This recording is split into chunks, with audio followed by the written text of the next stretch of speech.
আপনি যদি চান তাহলে কিন্তু খুব সহজেই আপনি কিন্তু পাসপোর্ট করতে পারবেন।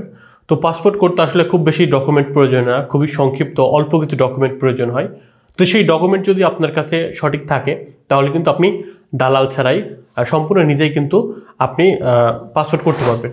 তো এটি আসলে খুবই সহজ। তো কী কী ডকুমেন্ট লাগবে যদি আমি আপনাদেরকে একটি কমপ্লিট তালিকা দিয়ে দিই, তো আমি এখানে লিখে রেখেছি। আসলে অনেকগুলো ডকুমেন্ট থাকবে বিবাহিত অবিবাহিত অনেক কিছুর ক্ষেত্রে। তো সেই ক্ষেত্রে আমি যদি আপনাদেরকে একটি তালিকা দিই, তো পাসপোর্ট করতে আসলে যেটি লাগবে আবেদনের কপি অর্থাৎ প্রিন্ট সামারি, অর্থাৎ আপনি যে আবেদন করেছেন সেই আবেদনের কপিটা আপনাকে দিতে হবে।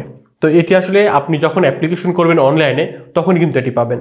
এবং এখানে দেখতে পাচ্ছেন ই চালান, অর্থাৎ আপনার যে অনলাইনের মাধ্যমে যদি আপনি টাকা জমা দেন অথবা আপনি যদি অফলাইনে সোনালী ব্যাংকের মাধ্যমে টাকা জমা দেন সেটা অর্থাৎ আপনার পেমেন্ট রসিদ নিতে হবে। তো তারপর দেখতে পাচ্ছেন যে এখানে অ্যাপ্লিকেশন সামারি, এটা হচ্ছে আবেদন করার পর পাবেন। অর্থাৎ আপনাকে যে দুইটা ডকুমেন্ট দিতে হবে, প্রিন্ট সামারি এবং অ্যাপ্লিকেশন সামারি, এই দুইটা হচ্ছে আপনার আবেদন করার পর পাবেন। এবং আপনি যদি অনলাইনে পেমেন্ট করে থাকেন তো সেই ক্ষেত্রে আপনার অনলাইন পেমেন্ট কপি দিতে হবে, অথবা আপনি যদি সোনালী ব্যাংকের মাধ্যমে অফলাইনে পেমেন্ট করে থাকেন সেই ডকুমেন্টটা কিন্তু সংযুক্ত করতে হবে। তো তারপরে যে আপনাকে যে দিতে হবে সেটি হচ্ছে আপনার জাতীয় পরিচয়পত্রের কপি, অর্থাৎ আপনার ভোটার আইডি কার্ড কপি থাকতে হবে। হার্ড কপি থাকতে হবে, এটা বাধ্যতামূলক না, আপনি যদি অনলাইনে ছাড়বার কপি পান সেটাতেও হয়ে যাবে।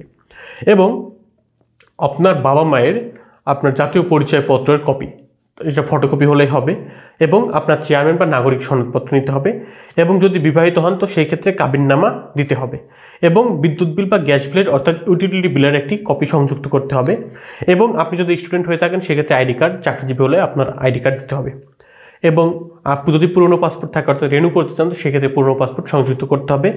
এবং যদি আপনার ট্রেড লাইসেন্স বা এনওসি অর্থাৎ সরকারি বেসরকারি চাকরিজীবী হয়ে থাকেন তো সেই থেকে আপনাদের এনওসি অর্থাৎ আপনাকে এই ডকুমেন্টটা কিন্তু সাবমিট করতে হবে।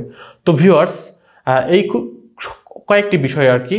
আপনার যদি বিশেষ করে ভোটার আইডি কার্ড এবং বাবা মায়ের ভোটার আইডি কার্ডের ফটোকপি, চেয়ারম্যান সার্টিফিকেট এবং আপনার যে স্টুডেন্ট বা যে কোনো পেশার আইডি কার্ড থাকে তাহলে কিন্তু আপনি খুব সহজে পাসপোর্টের জন্য আবেদন করতে পারবেন। তো আসলে পাসপোর্টের জন্য কিন্তু খুব বেশি ডকুমেন্টের প্রয়োজন হয় না, এই ডকুমেন্টগুলো হয়ে যাবে।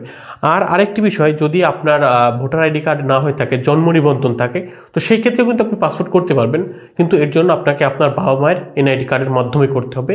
এবং এই জন্য আপনার কিন্তু বাবা মায়ের এনআইডি কার্ডটা বাধ্যতামূলক সেক্ষেত্রে লাগবে। আর এই জাতীয় পরিচয়পত্র থাকলে আপনার বাবা মায়ের ভোটার আইডি কার্ড জাস্ট আপনাকে শো করতে হবে, তাছাড়া কিন্তু এটা কোনো কাজ নেই। আর যদি আপনার জন্ম নিবন্ধন দিয়ে করেন তো সেই ক্ষেত্রে আপনাকে কিন্তু বাবা মাকে পাসপোর্ট অফিসে সশরীরে উপস্থিত হতে হবে। তো ভিউয়ার্স, এই কয়েকটি প্রসিডিউরের মাধ্যমে কিন্তু আপনি খুব সহজে অনলাইনে আবেদন করতে পারবেন। তো আমার কিন্তু একটি ভিডিও করা আছে যে আমি কীভাবে 13 কর্মদিবসের মধ্যে পাসপোর্ট পেয়েছিলাম, তো আপনারা চাইলে সেই ভিডিওটি দেখতে পারেন। আর তারপর যদি আপনার পাসপোর্ট সংক্রান্ত কোনো প্রশ্ন থাকে তো সেই ক্ষেত্রে আপনারা কমেন্ট বক্সে লিখে জানাতে পারেন। অবশ্যই আমি আপনাদেরকে সঠিক উত্তর দেওয়ার চেষ্টা করব। সবাই ভালো থাকবেন, সুস্থ থাকবেন। আল্লাহ হাফেজ।